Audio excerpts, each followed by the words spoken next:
Boys, în primul rând anul fericit, să aveți parte de absolut tot ce doriți voi și bine v-am găsit la un nou videoclip. Și mai exact bine v-am găsit la a patra parte, cred, din poveștile abonaților. Anume o serie în care îmi dau cu părerea legate de întâmplările voastre paranormale și să vedem dacă le dau de cap. Dar înainte să începem, vreau să-i mulțumesc sponsorului de astăzi, care sunt eu, și anume încă puteți să cumpărați EMF-uri de pe ghosthunting.ro. Nu numai, în clipul ăsta o să facem și un giveaway pentru un EMF și tot ce trebuie să faceți ca să puteți câștiga unul e să dați like la videoclip și să lăsați un comentariu. Iar așa voi putea alege un câștigător random care va fi contactat în comentarii. Deci asigurați-vă că aveți notificări pentru comentarii ca să puteți primi reply-ul dacă îl câștigați. Dar, din nou, dacă nu vreți să așteptați să câștigați unul, puteți să-l cumpărați acum. ghosthunting.ro. Bun, să începem cu prima întâmplare. Salut Gansu, îmi place foarte mult contentul tău și te rog, nu te opri din postat. Îmi plac enorm clipurile tale. Mulțumesc. Nu știu când o să mai faci un videoclip cu povești de la viewer, dar aș dori să-ți arăt și eu ceva care mi se pare destul de scary. Puțin backstory, eram în școala generală, nu știu exact în ce clasă, aș spune around clasa a 5-a. Ca să-ți dai seama acum cât timp, gândește că era populară aplicația de editat poze Retrica. Basically, ce s-a întâmplat? O colegă de generală a invitat-o pe alta la ea acasă pentru un sleepover. Erau singure acasă. La un moment dat erau în camera de la etaj împreună. Una își face o poză, un selfie în fața unei ferestre cu perdeaua trasă. După ce s-a uitat la poză, a văzut o față de femeie care a apărut cumva pe umărul ei. Pot spune că e Photoshop, dar sincer gândește că e anul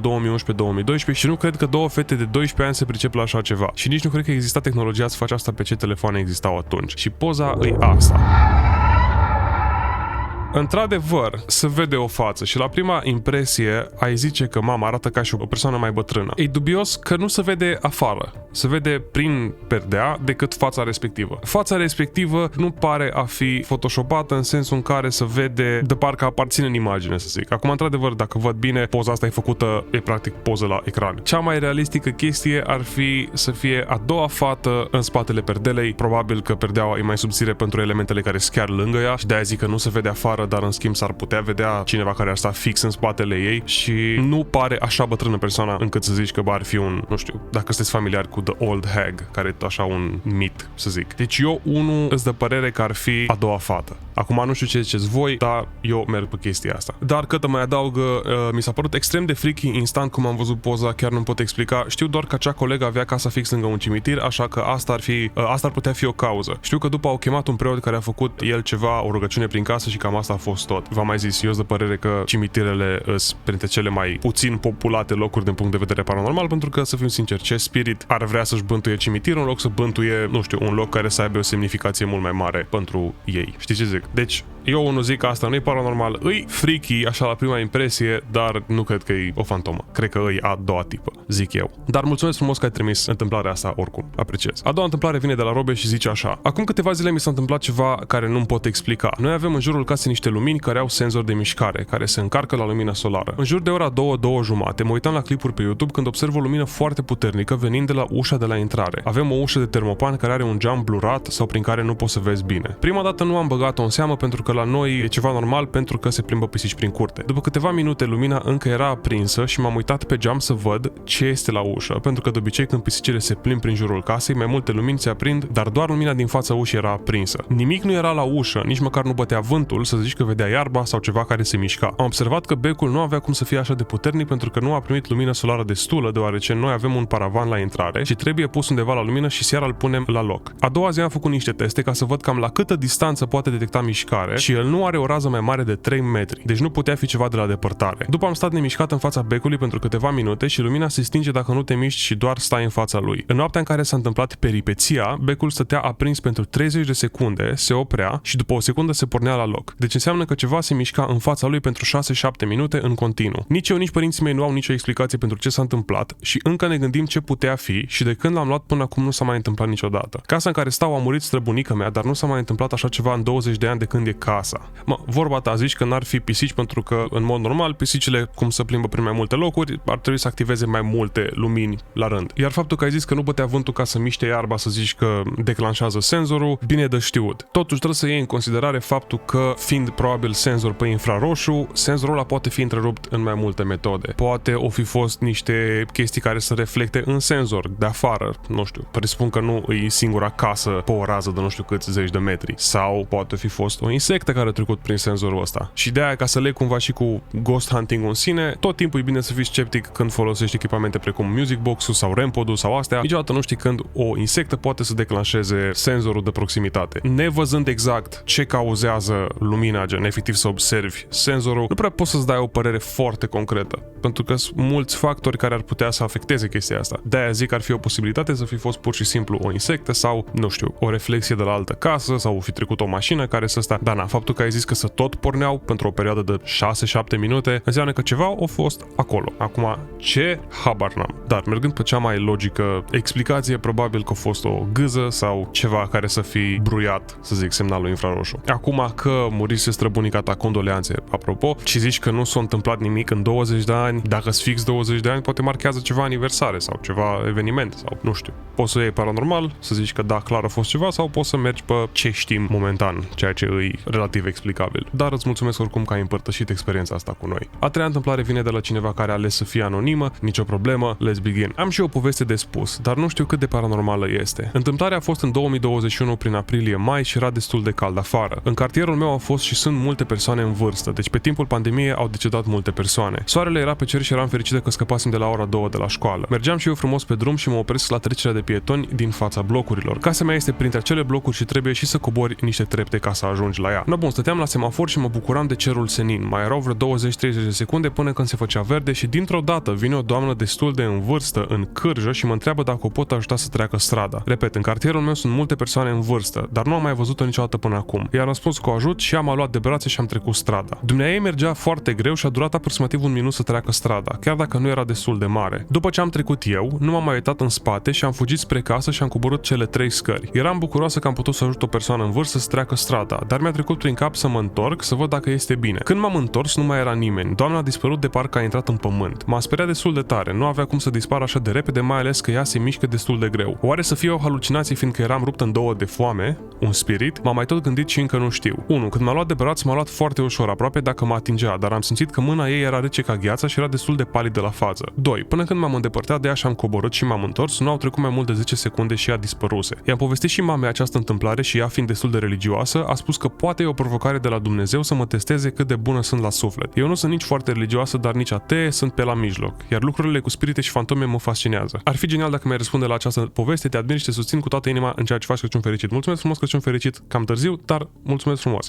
Interesant. O să iau mai întâi chestia asta cu treaba religioasă. Din nou, nu sunt o persoană religioasă, nu ader neapărat la o religie, dar nici nu pot să zic că cred sau că nu cred, pentru că ar fi un pic cam... că aș suna cam ipocrit, practic. Eu, făcând chestia asta cu ghost hunting-ul, dar să zic că nu cred în Dumnezeu, vorba vine. Deci nu știu. E interesantă teoria asta să zici că e un test, dar nu i-aș da prea multă atenție, eu unul. Faptul că zici că în 10 secunde au dispărut, acum nu știu exact structura locației, să zici că poate după ce o trecut strada au fi intrat într-un magazin sau ceva, neavând detaliile respective, nu prea pot să-mi dau seama. Dar zici tu că ai simțit-o foarte rece și că era palidă. Asta e o caracteristică destul de generală, să zic, la persoanele foarte în vârstă, că, îți dai seama cum un corp se degradează în timp. Să nu sune morbid, cumva o asimilezi cu un corp umblător, dar vorba vine. Acum asta să fie halucinație din cauza că ți era foame, n-am mai pățit și n-am mai văzut pe nimeni să halucineze o persoană pe care să o atingă, să interacționeze cu ea când era foame. Deci, n-aș zice. Spirit, din nou, dacă aș ști exact structura locului, să poți analiza într-adevăr ce distanță ar putea parcurge persoana respectivă în 10 secunde, unde ar putea să intre ca să nu mai observi tu, poate că ar fi un pic mai ușor să-mi dau o părere mai concretă, să zic. Dar așa, bazat pe detaliile pe care mi le-ai oferit, mi-e cam greu să-mi dau o părere care poate să fie satisfăcătoare pentru oamenii care ori cred în fantome sau care nu cred în fantome. Greu de zis. Răspunsul logic ar fi că s-o fi băgat undeva unde n-ai văzut-o tu. Răspunsul entertaining ar fi, da, fantomă a dispărut fix când te-ai întors cu spatele. Nu știu. Da, mulțumesc că ai împărtășit asta cu noi. A patra întâmplare vine de la Gabriel și zice așa: Salut, Ganso! De o perioadă de când am devenit ateu, s-au întâmplat unele chestii mai ciudate. Acum nu știu dacă are legătură cu paranormalul, dar am zis să-ți spun ție deoarece ești mai experimentat în asta. Așa, deci prima poveste are loc acum aproximativ un an jumate. Eram cu un prieten foarte bun cu bicicletele și voiam să ne plimbăm prin locuri mai întunecate. Pe unde stăteam eu erau multe drumuri care duc în pădure. Drumurile nu sunt prea luminate. Până la urmă am decis să mergem pe drumul care avea doar 4 stâlpi. stâlpi care funcționau. În timp ce mergeam pe drum spre finalul drumului pe la al treilea stâlp, care era la 30 de metri de mine, văd o siluetă neagră, cam 1,80, mâinile lipite de corp, mergea crăcănat și se auzea un fel de mărit puternic de către siluetă. Eu m-am speriat și am spus prietenului meu ce am văzut și el a spus că nu a văzut nimic și nici nu a auzit nimic. Chestia asta m-a speriat foarte tare. În timp ce silueta mergea pe drum, mă uitam fix la ea și ea stătea cu capul în jos și trecea de pe partea dreaptă a drumului pe partea stângă a drumului, unde se afla un gard de sârmă. Silueta trece prin gard și dispare. A doua zi am mers să văd ce s-a întâmplat acolo, pe unde a trecut silueta, era o dâră de pietre. Gardul nu avea nicio gaură prin el, deci nu aveai cum să treci prin el. Sper să apară în clip. Uite că apare în clip. Interesant. Nu știu ce criptid are exact descrierea asta, dar bazat pe ce ai zis, faptul că ai văzut o siluetă neagră, vorba vine shadow person, dar faptul că o scos și sunet nu e ceva ce e asimilat cu un shadow person, da, o persoană umbră, sună mai mișto în engleză. Pentru asta ar trebui un pic mai multe detalii, gen vorba vine stai la sat, stai la oraș. Motivul pentru care întreb asta e pentru că pe la sate se mai aude de tot felul de creaturi precum strigoi, după cum știți, sau moroi sau N alte chestii care au N diferite nume. Deși asumând faptul, da, să zicem că într-adevăr tu chiar ai văzut asta și nu-i scrisă numai așa scoasă din cur pentru atenție, sincer zic, nu știu ce ar putea fi. Dacă, din nou, tu chiar ai văzut chestia asta. În afară de shadow person with extra steps, să zic așa, nu știu ce ar putea fi. Pentru că o persoană normală, nu zic că drogurile fac minuni cu oamenii. Minuni negative. Și ce zic, nu e un comportament foarte normal pentru o persoană. Să zici că cineva pur și simplu trola să plimba pe acolo seara, fix când mergeați voi cu bicicleta. Iar faptul că tovarășul tău nu a văzut chestia asta și nici nu a auzit mărâitul, nu știu. Sincer, din nou încercând să asimilez cu un criptid sau ceva mai dubios, în afară de shadow person care s-a întâmplat să facă ceva zgomot, nu aș putea să zic. Deci îmi pare rău dacă n-am putut să îți satisfac curiozitatea, dar mulțumesc că ai trimis întâmplarea asta. Și ultima întâmplare din episodul ăsta vine de la Alex și zice așa: Salut, am și o poveste care s-a petrecut când aveam 11 ani. Eram la bunica mea în prundul Bârgăului, era vară, august, o mare parte din familia mea era la țară pentru că celebram cea de-a 89 aniversare a bunicii mele.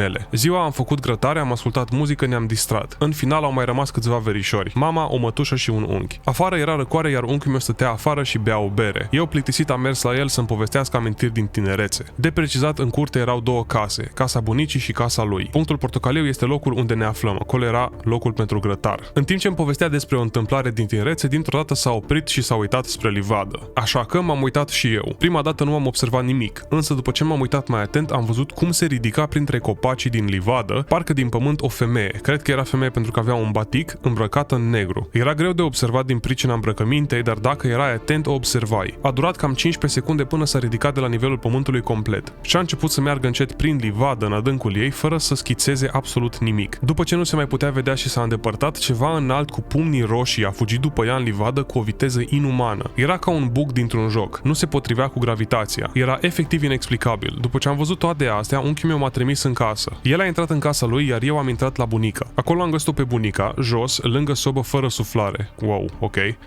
Întâmplarea asta m-a urmărit mult, chiar și în liceu, chiar de multe ori și acum. Crezi că are vreo legătură ce am văzut cu moartea bunicii? Cauza morții s-a dovedit a fi un atac cerebral. Știu că în ziua aia ea parcă știa ceva. Când am ajuns am salutat-o și mi-a dat Biblia ei, mi-a spus să o citesc când cresc mai mare și să fiu un om de cuvânt în fața lui Dumnezeu. Am văzut mai apoi că de ziua ei a primit un dar de la preotul satului, o Biblie de la biserică, mare și frumoasă, dar asta era Biblia ei pe care o purta tot timpul alături de bomboanele ei mentolate. De când a murit, aproape că nu a fost noapte în care să stau în pat și să nu mă gândesc la asta. Ai cumva vreo explicație sau vreo întâmplare similară? Sunt curios. Condoleanțe și mulțumesc că ai împărtășit chestia asta cu noi. Bă, să-ți răspund la ultima întrebare, n-am o întâmplare similară, dar damn, dacă s-ar fi întâmplat invers, să zici că ai putea explica din cauza cum, tocmai ce ai văzut, creierul tău să intre în panică și din cauza șocului să vezi chestii care nu se întâmplă. Dar faptul că ai văzut ce s-a întâmplat în livadă înainte să o găsești pe bunica ta, e într-adevăr foarte ciudat. Și ce ai descris, faptul că ai observat o figură care arată a o femeie în vârstă că se ridică efectiv din pământ, după care ceva înalt cu pumnii roșii au fugit după ea. Încerc să-mi imaginez chestia asta,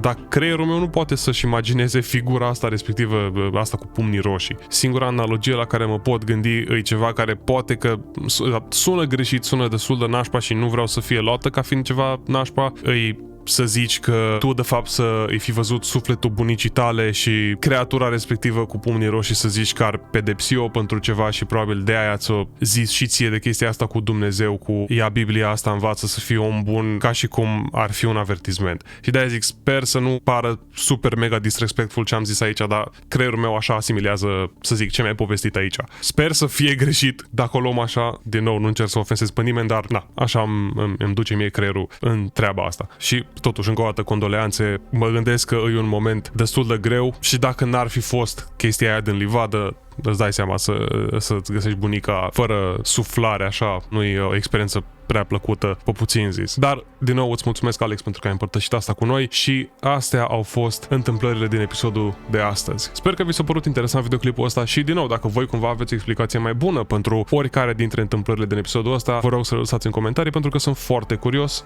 de opinia voastră. După cum am zis la începutul clipului, dacă vreți să câștigați un EMF meter, un dispozitiv de detectat câmpuri electromagnetice, electrător de frunte electrice, lăsați un comentariu și să dați like la videoclip și o să extrag un câștigător în zilele care urmează și, din nou, după cum am zis, fiți pe fază, aveți notificările activate la comentarii ca să puteți primi notificarea în cazul în care câștigați, să putem vorbi cum să vi-l trimit. Dar dacă nu vreți să lăsați asta în mâna norocului, puteți cumpăra oricând un EMF de pe ghosthunting.ro. Dar cam atât cu videoclipul ăsta. Până în februarie, nu știu exact când, nu o să fie investigații paranormale pentru că n-am când să merg și n-am cum momentan să merg să le filmez, dar până atunci o să fac tot posibilul să postez cât mai multe videoclipuri pentru că nu vreau să moară canalul. Dar da, vă rog frumos să dați follow pe Instagram pentru că vreau să fac followeri, să intrați pe serverul de Discord în cazul în care nu sunteți. De ce moare lumina iar? Și de asemenea să-mi dați follow pe Twitch pentru că acolo fac live stream-uri. Dar eu am fost Ganso, ne vedem în clipul următor. S-a rupt!